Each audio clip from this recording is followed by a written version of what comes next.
Recording is all set. Thank you. I want to call this meeting to order. It is 12:36, and I'm calling to order the Sprague Subcommittee of the Municipal Accountability Review Board. Today it is March 25th, and I am Kimberly Kennison. I'm the designee for Secretary McCaw. With me today is Christine Shaw. She is the designee for Treasurer Wooden. We do have a quorum, and the first item on our agenda is the approval of the minutes of November the 18th. That was the last time we had a subcommittee. Can I get a motion to approve the minutes? So moved. Thank you, Mark. Can I get a second? Can I get a second? Thank you, Christine. Any discussion? I see no discussion. I'm going to do a roll call vote, and all in favor, please say yay. Otherwise, let us know if you're opposed or if you wish to abstain. Julian? Mr. Waxenberg, Yes. Ms. Shaw, Yes. Ms. Thank you. Kennison. Yes. The minutes have been approved. Next item on the agenda is the discussion of FY 2020 financial statements and their audit. Today, the city has their auditors with us. It's HFM. It's Hoyt, Filippetti, and Milligan. And today with us to present the financials and the audit is Susan Jones, the partner, and the manager is Jason Cody. Okay. We are going to just hit on some of the highlights of the audit and then discuss any questions you guys are going to have. So I'm going to turn it over to Jason to do the just basic overview of things. Okay. Well, first of all, we have a clean opinion, which is the good news. The financial statements are presented fairly in all material respects. We have what I want to do is go straight to page 17 in the audit, which is the balance sheet for the governmental funds, and focus on 17 and 19, which is the statement of revenues, expenditures, and changes in fund balances. And what these statements present are the four major funds of the town, and combined in one column are the non-major funds. And then the two major funds of interest obviously are the general fund and the capital non-recurring fund, both of which have different different tales to tell for this fiscal year. Starting with the general fund, we started the year with the deficit of $800,000, and we had a change for the year of $770,000 plus, which is a combination of budget savings, which you'll see on the budget actual of over $200,000, and the assistance received through the MARB loan of $500,000. So we end the year in the general fund with just a slight deficit of $48,000. So we're coming out of the hole as it is for the year, and we're very happy about in terms of the financial stability of the town. If you want to go to page 17, this is a snapshot of the funds at the end of the year. And the general fund, as I just said, it has a slight deficit fund balance of $48,000. And what's new for this year up above is unearned revenue of $322,000, which for the general fund, this consists mostly of the unamortized liability representing the future we recognize in the future as lease revenue. During the fiscal year, the town entered into a lease agreement with the company and was paid up front on this lease. It's about 100 years or more. So this is going to be amortized into income. Forever. Well, let's just say, nobody at this meeting will be alive to see the final entry into income. But I just bring that to just bring that to your attention, because I know that there was at first there's some thinking that the lease, although it did bring the cash balance up for the Sprague, that the lease signing would also affect the fund balance, and it will, but it will over time, not in the year of receipt. Yeah, it's about what, 3,200 a year, something like that Yes. in revenue. So the other fund, major fund, is the capital non-recurring fund, which is probably where most of our time is going to be spent. That started the year. I'm jumping back to page 19 at the bottom. This fund balance started the year at a negative 451,000, and that fund balance grew by another 183,000 to a total of negative 635,000. The details of that, of why it happened, and what projects there were that went negative for the year, are on page 75 and 76, which is a schedule, not a required schedule, but it's a supplemental schedule that's included to help explain where these various projects are at the end of the year, if they're overspent, if there's money left. It's kind of just it's a sharper view of exactly all of these projects that the town has. And so so on page 75, I just want to say we start, like I mentioned, we start with the negative 451,000. So basically that first column on the left, if the project is in brackets, it means it's one of two things, right? It's overspent, or it permanently, or it's overspent temporarily because we're waiting for more revenue. And you'll see that there are a few looking to the right. You'll see when we get to the columns as other revenues, you'll see where some of these negative balances do indeed get funded.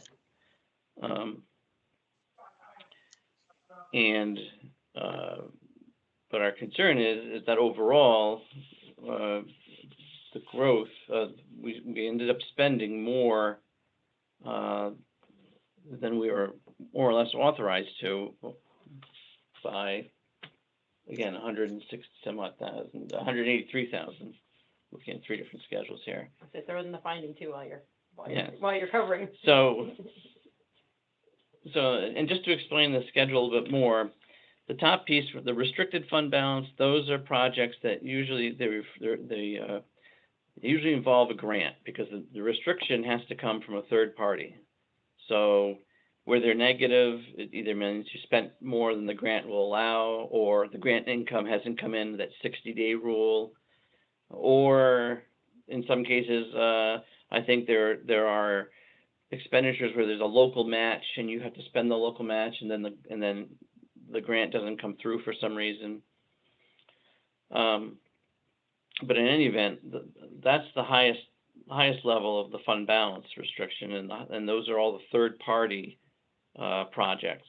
Committed fund balances, those are usually set up internally by the Board of Finance. There you can see the column for transfers in. They, through the budget process, they say they're going to allocate certain money for these ongoing projects, and therefore then the Board of Finance can move money from one project to another. And then finally, the assigned fund balance is more or less, they're just they're just specific activities that generate specific revenues. There's the Christmas fund, there's the rental property. So those are kind of just, in a little ways autonomous. The revenues come in and the expenditures go out, and they more or less are just they're here because they're not part of your budget, but they're not a major project, and they're not a third-party project. So and the title being capital non-reoccurring, what you just described is possibly not a capital nature. yeah, some of these are, yeah, they fall under, I guess they'd be non-recurring. Some of these are like the food bank or whatever. They're just designated. They're just represented in this fund by the wish of the Board of Finance. If they weren't in this fund, maybe they would be in a different special revenue fund. But I think that just small enough odds and ends that they and for the most part they tend to they pay for themselves. So our problem here this year, and which is our new finding, is that we had expenditures for which there was no budget. There was nothing in the bonding that took place in September of 2019. There was nothing transferred in from the Board of Finance in the budget, and there was nothing existing available that was left over from the prior year. And those are basically related to the roads. We've got. What line item are you at? Is there a small section like it? It's under restricted, and I'm under public safety. There's I'm sorry. What page are I you might on? go up higher. He's on page 75. Thank you. You're welcome. And he's kind of talking Very about top. I'm sorry. Very top of 76. My eyes caught. Roads, 27, 2018, and roads, 2019, 2020. You'll see we started the year 68,000 in the overspent with roads 2017 and 2018. There's some revenues that come in, but still the total available. I'm reading left to right here. Total available was still overdrawn 56,000, and then we incurred another $131,000 to end with end overdrawn by 188,000. So this project and the one below it has no budget. It's more or less it's an expenditure, and what it is, it's a borrowing from the general fund, because the capital non-recurring fund does not have its own without transfers in or without grants or bond funds that has no funding of its own. So that's the big new finding of the year. That's the finding, is what we want to do, and the solution to that finding. As I find my page here. Page 90 is our finding 2020-01. Our solution to that finding is for the Board of Finance to actually use a schedule like this, which I know is, there is one produced at the town, and because that's the basis from which we use this. To use a schedule like this to monitor the capital non-recurring fund from a project's perspective. I know there are financial statements available through the QuickBooks, which shows the funds in and funds out, but from that perspective of looking at inflow outflow, that kind of top down perspective, it doesn't show you. Because it doesn't show a running balance, it's for a period of time. It doesn't show you where you've gone, where it's overexpended, or where you may have more room make transfers or to, to pull from other line items.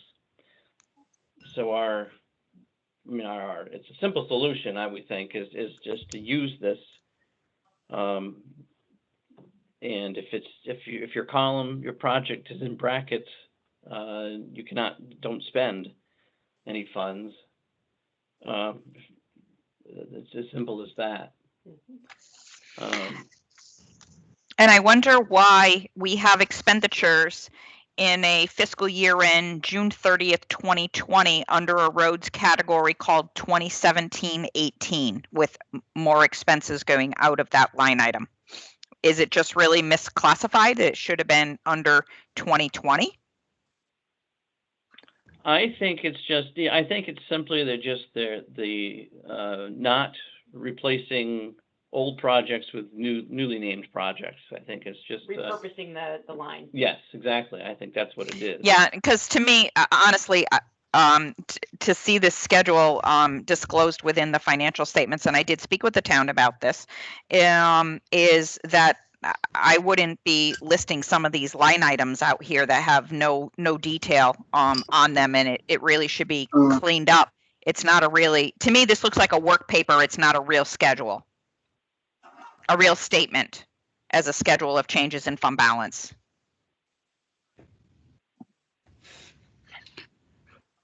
Can I ask a quick question? Yes. Either Jason or maybe someone from the town on that schedule on page 76, and the one roads project does show, actually both of the roads projects show a small amount of revenue coming in for the year. Do you know what the source of those proceeds were? Off the top of my head, I don't recall what the 12,000 is. Maybe if Melissa's on the phone, maybe she can. Julian, I would have to look that up. I don't know off the top of my head. Okay. I'm curious to know how long the capital non-recurring fund has been reported in this fashion. We inherited the schedule from our previous auditor, who I think was quite some time. was town for 10 plus years. 10 years. So this has been a published schedule each year in the audit. Yeah. For 15-ish, Yeah. at least. Yeah. Several years. Yeah. Yeah. Good answer. And there was never any comment on this prior to this audit? There's been discussion every year about it. We go over it when we present, and Right. the town is aware of their projects and their funding. They provide the schedule to us, and we then incorporate it into the audit.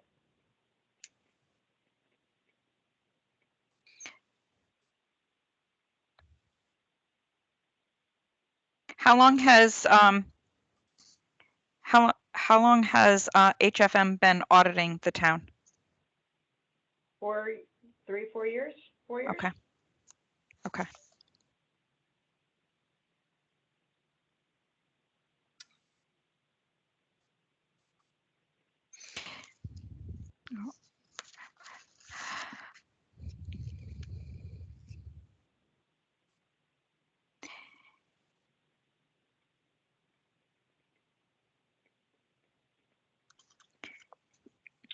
So we did know that. Go ahead.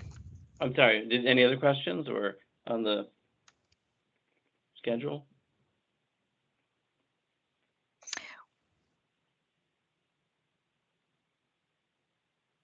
Would you would you have recommended that we do not have a capital non-reoccurring, or there is a capital non-reoccurring and there is as you suggested, a special revenue fund, and move some of these other little anomalies out? I think it's Or change the title? I don't know, but really I think it's standard is capital. It's more or less just at what the Board of Finance wants. Oh, okay. I mean, they certainly could move it. It's just, like I said, it's always been presented this way, and for us, it's a supplemental schedule, so it's not there's no prescribed format that it needs to be in. Okay.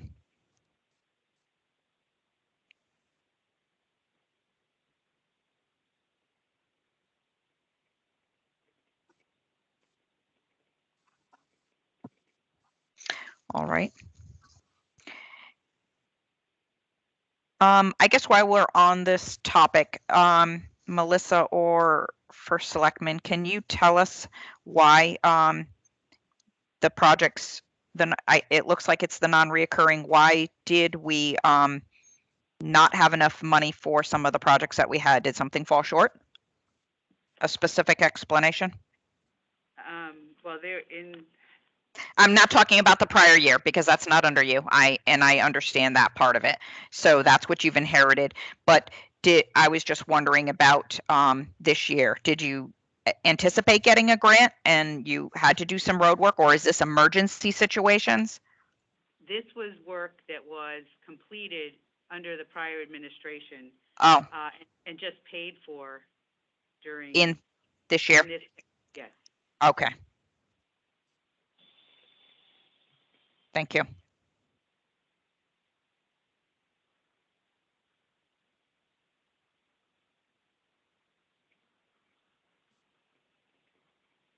Sorry, I'm writing.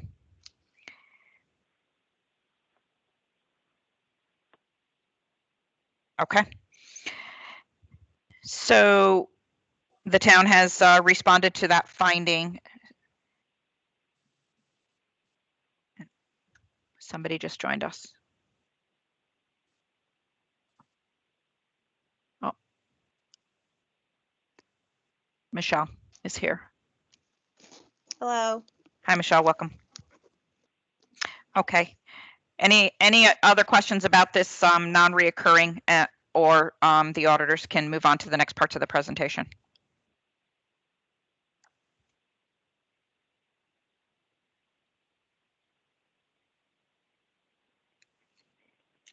Go ahead, please proceed. Just cover the other. Okay, well, so that was the only new one. We have a few carryovers, and then we have some that are completely out, which is good. Staying on page 90, the material weakness internal controls over the child nutrition fund. When we reported on this last year, it was pretty late into the 1920 fiscal year. So these are just kind of, they're in process. Okay. Or they're fixed, but as of June 30th, technically they weren't fixed. So they're just here. They should be gone next year. Should be moving off.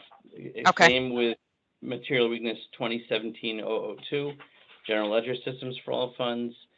The first three are going on to general ledger systems, and the fourth one is spun off as it should. As it's not really part of the town. It's a separate organization that needs to get its own federal ID number and incorporate outside of the town. And to my knowledge, that has been done. Yes. Okay. So that will fall off next year. Right. Yes. And you can then 20. Sorry. So when you look at all four of these items, can you confirm, have all four of them been completed? Are you aware of, or are you not? The only one I think that's going to take maybe a little bit more time, only because it takes time, is 2015-003, the policy and procedure manual. Okay. That's in process. Okay. But if you look at page 93, I'll show you. You can see the three findings at the top that have been repeated. So the first two are going to be out. The third may be there, and then the bottom three were out during the 1920 year. It's Water and Sewer Authority, and then we had two compliance issues. So those are gone. That's good work. And we have a new one to address. Okay.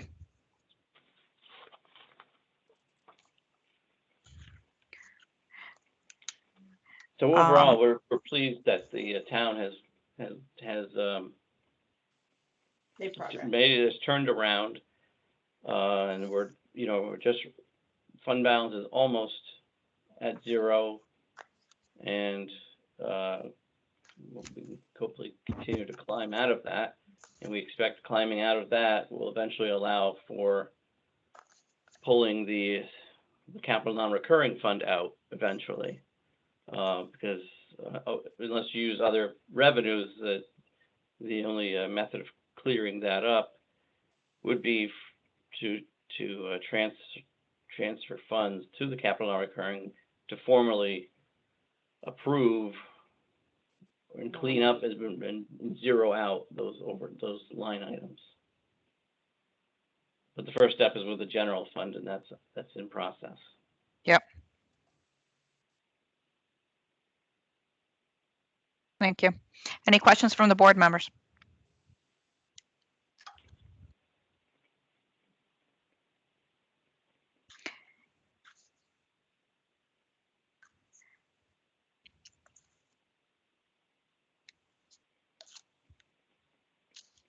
I guess not.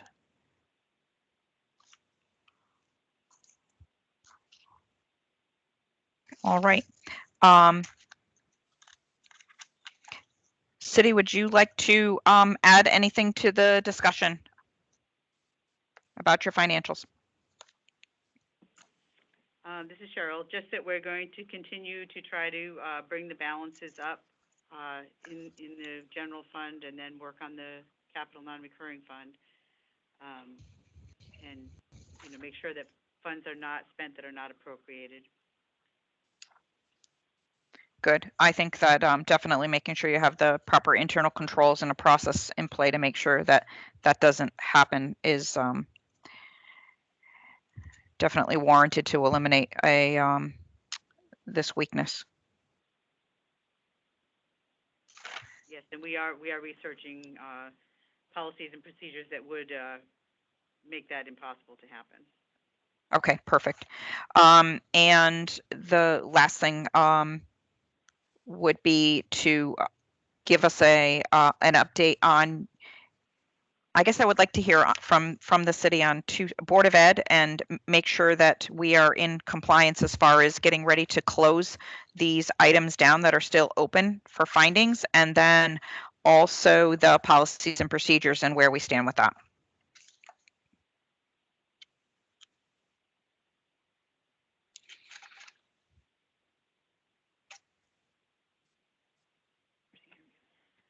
On the city side, our plan is to hire someone, to attempt to hire someone to assist with the completion of the policy and procedure manual, so that we can eliminate that finding as soon as possible. Perfect.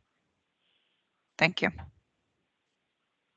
I don't, is Bill not on here yet? Not yet.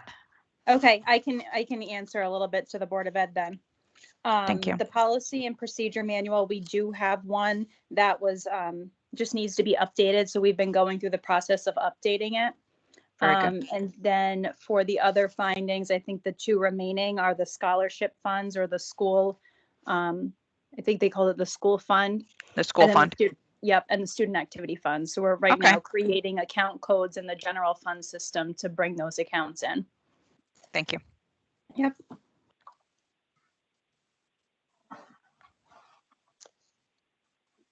All right. Great progress this year. I'm glad to hear, the outcome of the fund balance. We did know that it was coming, so that is good news. I'm sad to hear that the capital reoccurring increased, but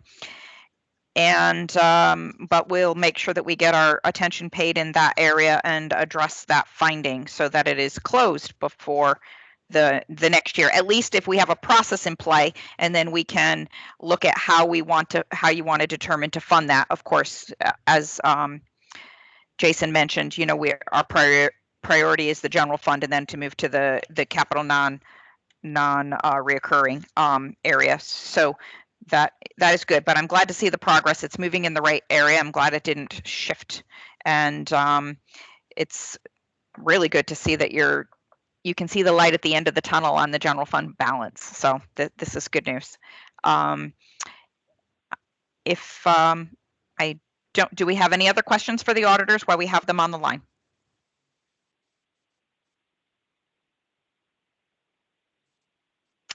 I guess not. Thank you for your good work with these statements, and we appreciate your presentation today, Susan and Jason. Okay. Thank you. Thanks. All righty. Thank you. Bye.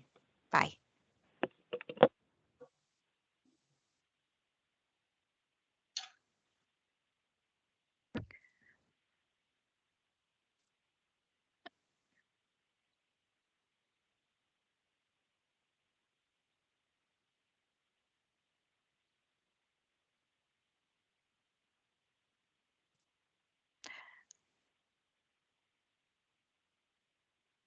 Okay.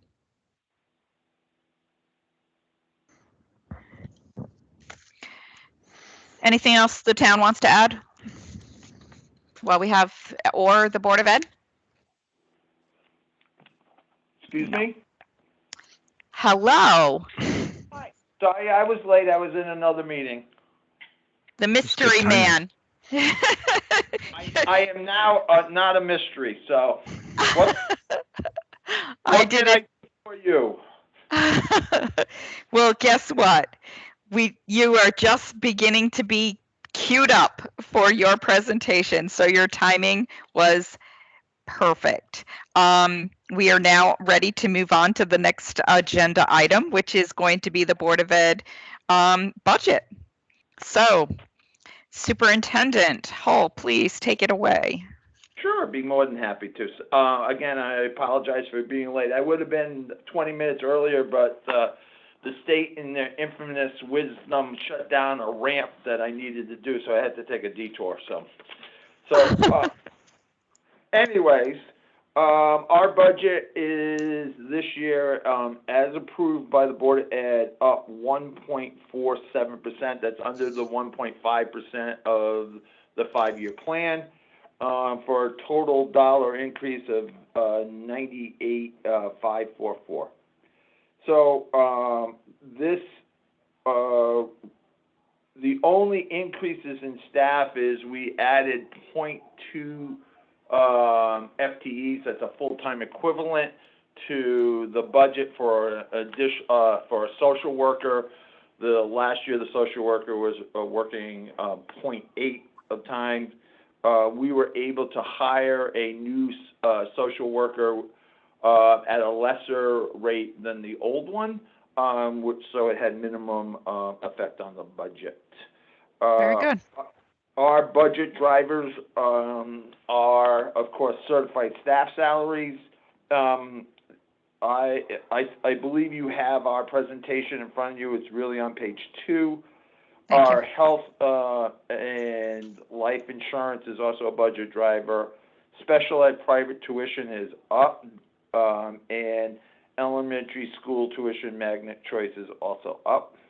We've also taken what has helped us immensely is we're paying less tuition to our designated high school NFA and other high schools around that we have. The board has worked really hard on bringing down transportation costs because of 2 years ago, they were transporting to multiple high schools. So they have collapsed the transportation costs there, and that will pay dividends in the long run. So at the last MARB meeting, we were asked to address transportation, special ed, private cost, and magnet tuition. The real problem there is we budget actuals, and over the course of the last couple of years, we've had kids move in with IEPs to private institutions, which causes us to pay for transportation also. The transportation increase has been basically based on 2 children going to a magnet school that we did not anticipate. They moved in this summer. And then magnet school tuition also has increased due to a move towards multi-age classrooms here at Sales School. Many parents took their kids out and sent them to magnet school.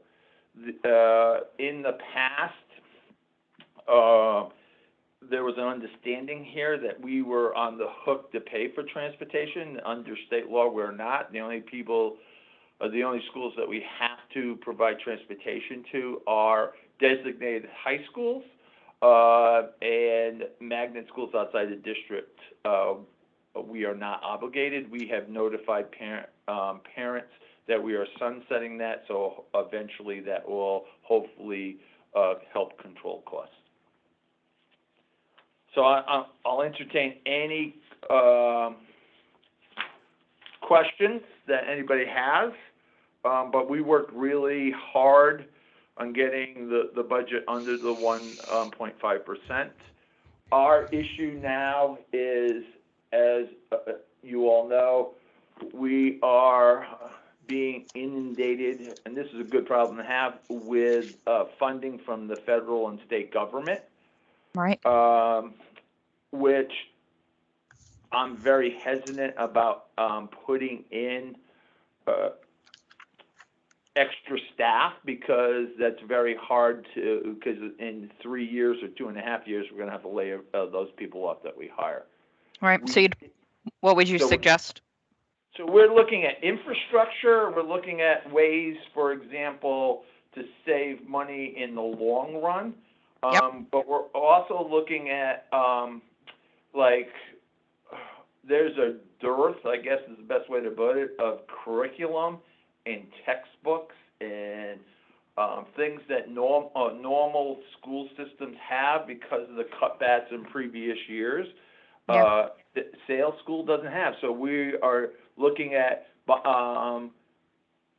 beefing up our resources and moving forward with those, and also any computer generated resources that we have. We're looking to purchase extended long-term contracts with companies, so we will have it for years to come. I come from a district. I retired out of Putnam, which was an alliance and priority district, and we were handed $1.2 million 7 years ago, and our scores improved. We got our scores way up. We were a school of distinction going on, and then that funding did not continue. So I think I learned my lesson there. You can't put it in necessarily in staff. I understand. Very good. Good. Any questions?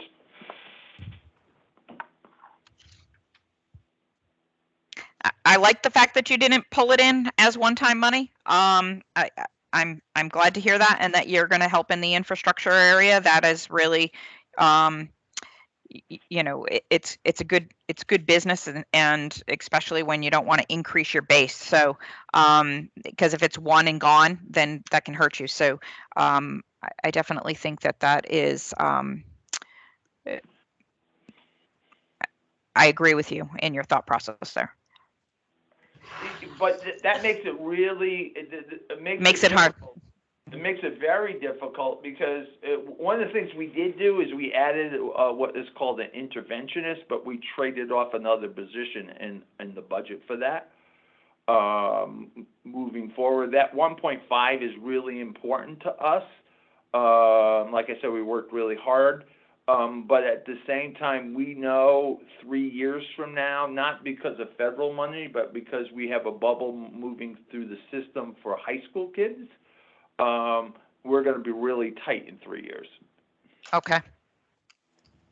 Based on the number, you have an increased head count at that time, enrollment? Yeah. Yes. Okay. In those grade levels that will be going to high school in 3 years, we have an increase in head counts. Okay. And then as things changed here, and the culture changes to a positive, which I think it has, and due to the hard work of the staff, I think more kids that were pulled out by parents are coming back. We're starting to see a slow increase in our student population. Good.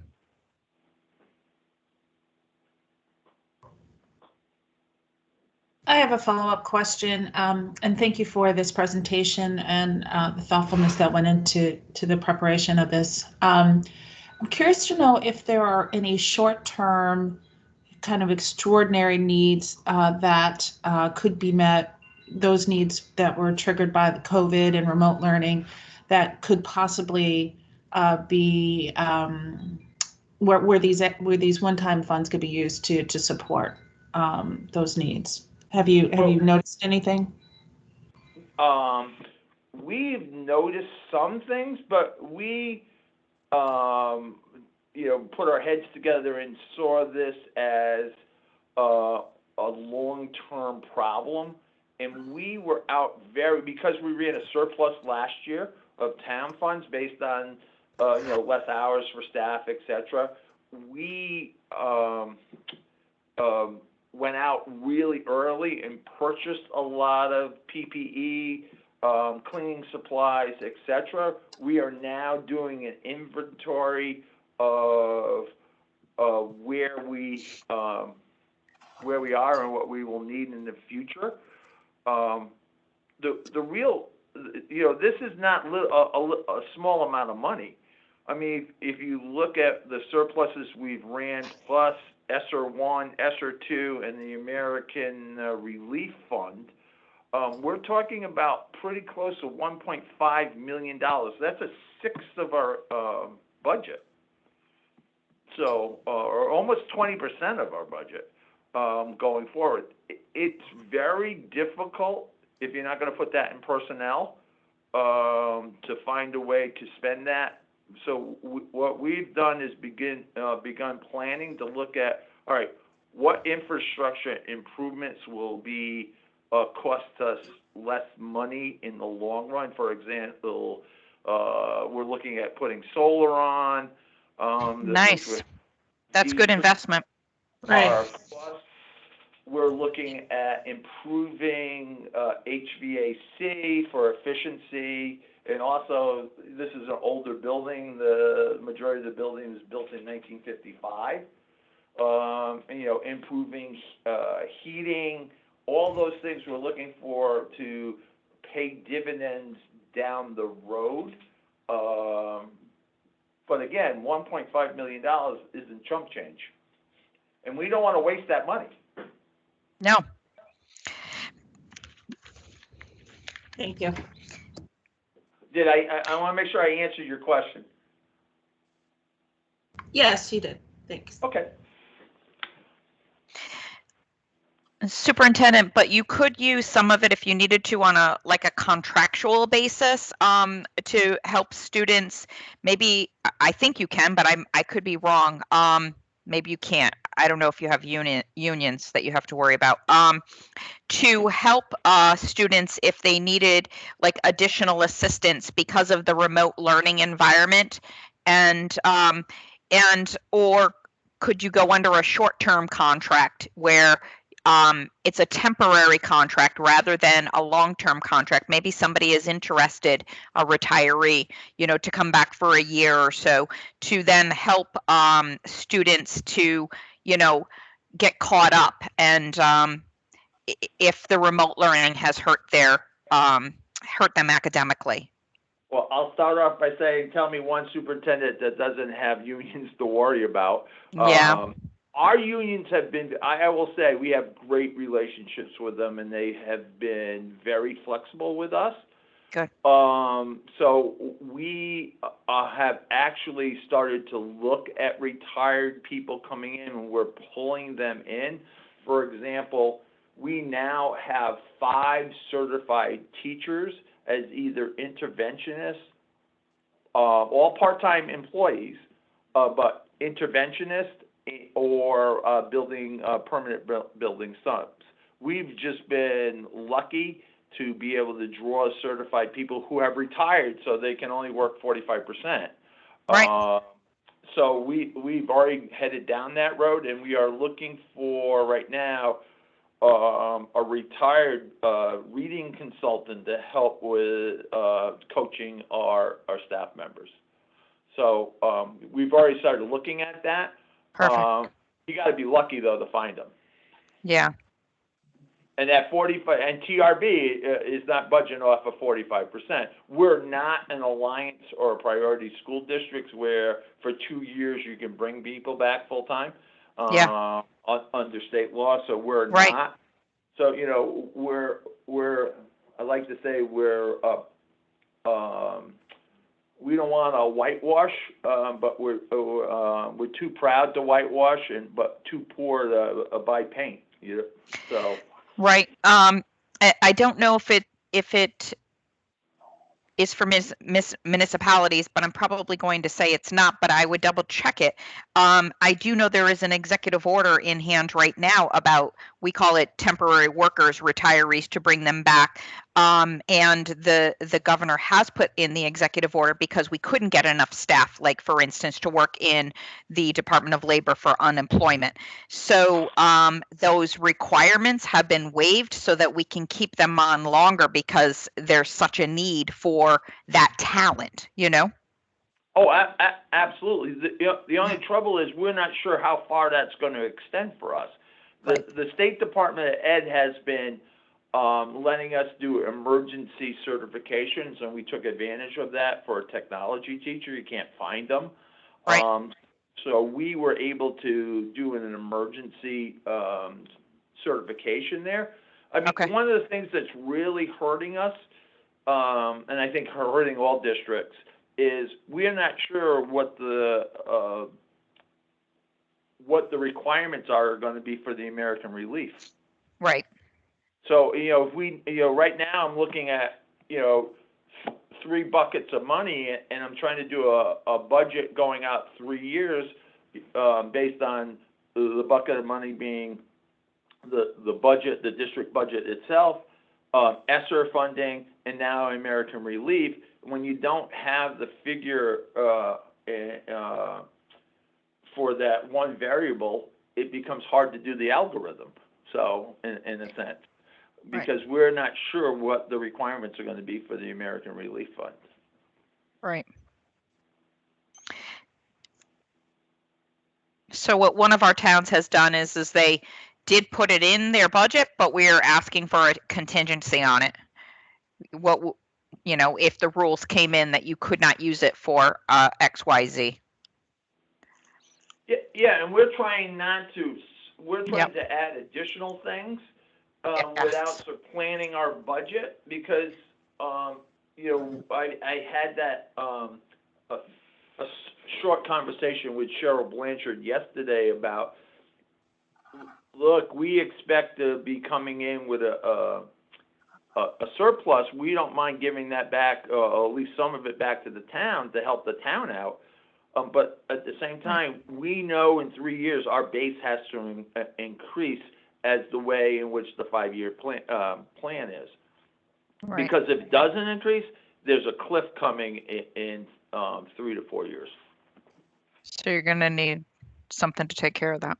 Right, exactly. So we're trying to build up, and we're trying to say, all right, we need this money, but we need it for the programs we have now, but we also need it to build our base up as we move forward. Right.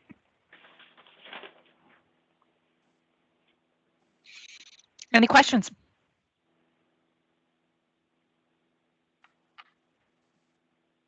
Mr. Laxenberg, are you with me? I am. I have no questions. He's answered the questions that I would have concerns about. It's pretty consistent. And so I'm fine. Very good. Ms. Shaw? I'm fine as well. It was a good presentation. Thank I you. agree. Yes, thank you. I have nothing more to add. Go ahead. Who was that? We have presented this to the Board of Finance, and they Yes. have, were not shocked by what we presented. They were pretty happy with how we presented it in our budget going forward. So things look good here with them. We've worked really hard to be transparent with them, and as you know, we show up monthly to answer any questions they have. So that relationship with the Board of Finance has really helped pay dividends. Very good.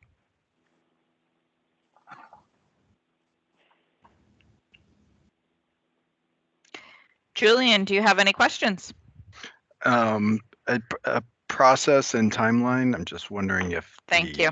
town has roughed out a tentative calendar for the next steps, Board of Finance release of its proposed budget, and then the steps that follow. We have not roughed out a timeline yet. The Board of Finance has still not I still think we're gonna have to sharpen our pencil a little bit more, on the budget, so they're meeting next week. I'll probably have a better idea next week once they meet, and, because I told them I need guidance as to what they expect to see, what they're looking at for a bottom line, so that I know where to go from there. Okay. Very good. Cheryl, if it's possible, if you could even try to do a rough preliminary timeline to give us, here's where my thoughts are Okay, and where you plan to, to land with, in this month, within these weeks, okay, and that for the next steps. I think that would be helpful. Yeah, because hearing this, we also have to see it in the big picture, as always, right. and the impact to the entire town. Mhm. Okay. Cheryl, anything else that you would like to add for today? No, I think I'm all set. Thank you. Perfect. Then, if nobody has anything else, then I think we could get a motion to adjourn. So moved. Thank you, Christine. How Second. about a second? Thank you, Mark. All in favor? Aye. Aye.